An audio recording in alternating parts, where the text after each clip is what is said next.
स्वीकार कीजिए ब्रजेश मिश्रा का और आप देखना शुरू कर चुके हैं द डिबेट। बहनों भाइयों, 22 जनवरी 2024 को अयोध्या में रामलला के मंदिर का प्राण प्रतिष्ठा का कार्यक्रम निर्धारित हो गया है।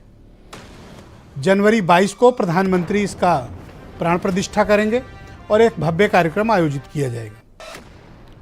भारतीय जनता पार्टी इस मुद्दे को बहुत धार दे रही है और आने वाले वक्त में, वो विशेष तौर पर ये जब असेंबली इलेक्शंस खत्म हो जाएंगे, लोकसभा के चुनाव के लिए इस मुद्दे को भारतीय जनता पार्टी बहुत व्यापक, बहुत बड़ा और केंद्रीय मुद्दे की तरह प्रस्तुत करने जा रही है। क्या ये मुद्दा चलेगा, और अगर चलेगा तो इसका परिणाम क्या होगा, और इसकी काट में अपोजिशन ने क्या रखा हुआ है, और आने वाले वक्त में मंदिर का मुद्दा कितना बड़ा और व्यापक होगा, आज हमारी चर्चा का मुख्य केंद्र बिंदु यही होगा, जिसमें हम ये ऑब्जर्वेशन करने की कोशिश करेंगे कि इस मुद्दे का इम्पैक्ट लेवल कितना बड़ा पड़ने वाला है। बहनों भाइयों, 22 जनवरी को प्रधानमंत्री अयोध्या में रामलला के मंदिर के प्राण प्रतिष्ठा कार्यक्रम में शिरकत करेंगे, सम्मिलित होंगे और एक बहुत बड़ा और भव्य आयोजन होने जा रहा है। भारतीय जनता पार्टी, जिसने राम मंदिर आंदोलन के पहले दिन से इसके साथ खड़ी रही है, आज जब इसकी सुखद परिणति के रूप में उसको मिल रहा है, तो निश्चित तौर पर भारतीय जनता पार्टी इस मुद्दे का बहुत बड़ा और व्यापक तरीके से इसे उठाने वाली है। यानी रामलला पर बीजेपी की निर्भरता, डिपेंडेंसी बढ़ेगी। तो आने वाले दिनों में ये एक केंद्रीय मुद्दा बनने जा रहा है। हम आज डिबेट में ये समझने की कोशिश करेंगे, ऑब्जर्व करेंगे, एनालिसिस करेंगे कि ये मुद्दा कितना बड़ा होगा। सवाल नंबर 1, कितना व्यापक होगा, यानी किस स्केल पे होगा। सवाल नंबर 2, और तीसरा सवाल है इम्पैक्ट लेवल क्या होगा, इस मुद्दे का इम्पैक्ट क्या होगा। उस इम्पैक्ट का असेसमेंट पॉलिटिकल पार्टीज ने किया या नहीं किया, चौथा सवाल।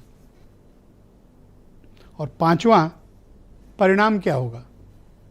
इन 5 सवालों के इर्द गिर्द आज की ये डिबेट निर्धारित है और हम इस डिबेट में इसका एनालिसिस करेंगे कि मंदिर आंदोलन से लेकर मंदिर निर्माण तक का जो ये पूरा समय काल है, समय खंड है, कालखंड है, इसने भारत की राजनीति को कितना बदला है,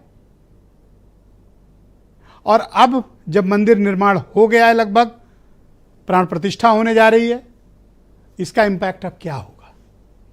क्या इस मुद्दे का इम्पैक्ट हिंदू समाज में राजनीतिक रूप से बीजेपी अपने लिए लाभप्रद कर पाएगी या नहीं। यही वो विषय है जिसका एनालिसिस होना बाकी है। लार्ज स्केल पर हिंदुओं के मन में राम मंदिर निर्माण को लेकर राजनीतिक नजरिया क्या है। क्या वो इस राम मंदिर के निर्माण को भारतीय जनता पार्टी के लिए एक फेवरेबल वोटिंग पैटर्न लेकर आएगी, या फिर वोटिंग पैटर्न का तरीके दूसरे होंगे। इसका उत्तर प्रदेश की राजनीति पे क्या इम्पैक्ट पड़ेगा, और विशेष तौर पर यूपी से भी बाहर निकलें तो ये जो हिंदी पट्टी है नॉर्थ की, इस पर इम्पैक्ट क्या पड़ने वाला है।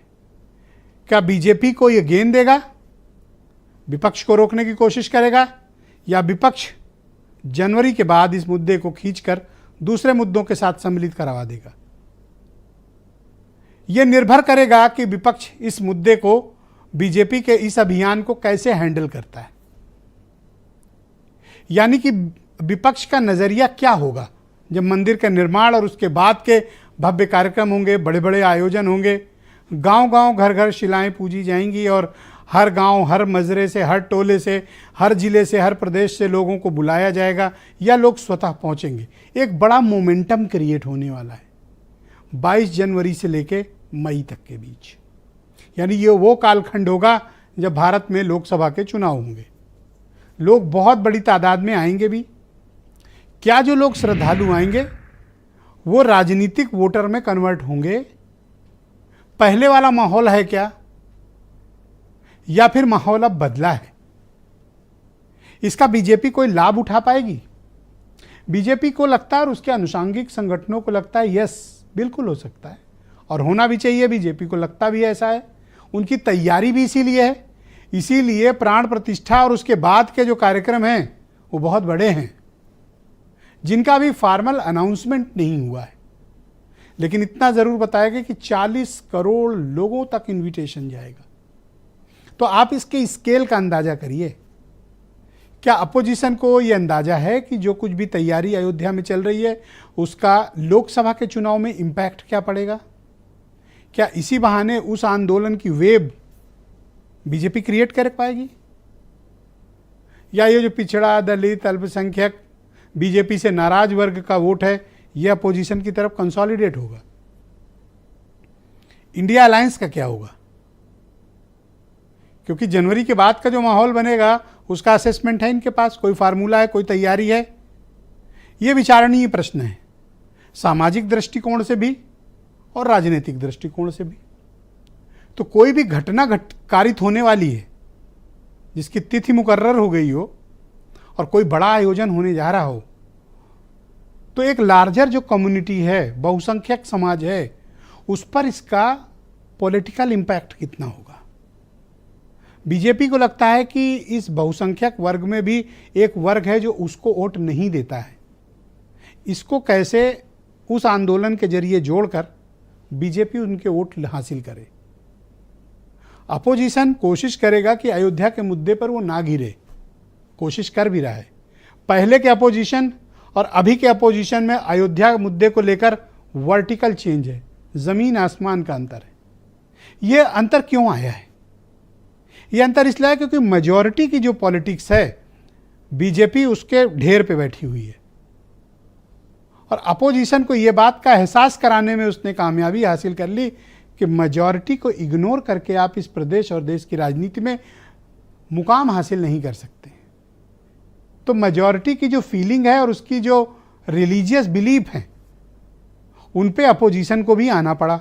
इसीलिए राम मंदिर के मुद्दे पे कांग्रेस की ओपिनियन डिफरेंट हो चुकी है, समाजवादी पार्टी की भी ओपिनियन डिफरेंट है।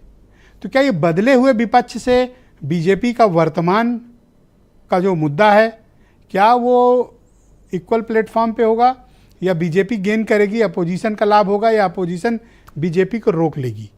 आज एनालिसिस, पूरा ऑब्जर्वेशन इस सब्जेक्ट पे उन 5 सवालों का जिनका मैंने प्रारंभ में जिक्र किया है, उनका जवाब हम इस डिबेट में तलाशेंगे। हाई डिबेट बहुत इंपॉर्टेंट समझिएगा क्योंकि ये आने वाले वक्त में घटित होने जा रहा है। कुछ बयान सुनिए।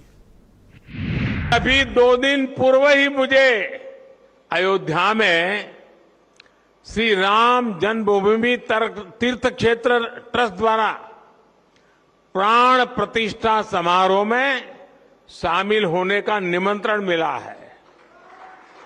इसे भी मैं अपना बहुत बड़ा सौभाग्य मानता हूं। आज अयोध्या में राम जन्मभूमि की समस्या का पूरी तरह समाधान ही नहीं हुआ, बल्कि प्रधानमंत्री जी ने आकर के सभी जो भी आशंकाएं थी और जो जनता की आकांक्षाएं थी, देखिए दोनों को समाधान का रास्ता दिया, स्वयं आकर के शिलान्यास भी किया और अब 22 जनवरी 2024 को स्वयं आकर के भगवान राम के भव्य मंदिर में रामलला को विराजमान भी कराने जा रहे हैं। भगवान सिर्फ एक पार्टी तक सीमित रह गए हैं क्या? निमंत्रण देने हैं और उसमें अगर उत्साह और उल्लास सबका देखना है तो सभी को होना चाहिए, सभी को निमंत्रित करना चाहिए। अब उनको अपनी परिस्थितियों को देखते हुए क्या करना है वो निर्णय लेंगे।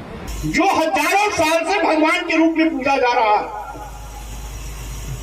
उसमें प्राण प्रतिष्ठा क्या करोगे? जो लाखों और करोड़ों के आराध्य है, जिसके प्रति लाखों और करोड़ लोग भगवान मानते हैं, सम्मान देते हैं, पूजा करते हैं, घर घर जन जन में बसे हैं, उसमें आप प्राण प्रतिष्ठा क्या करोगे? ये साबित करने के लिए कि प्राण प्रतिष्ठा करने वाला भगवान से बड़ा है।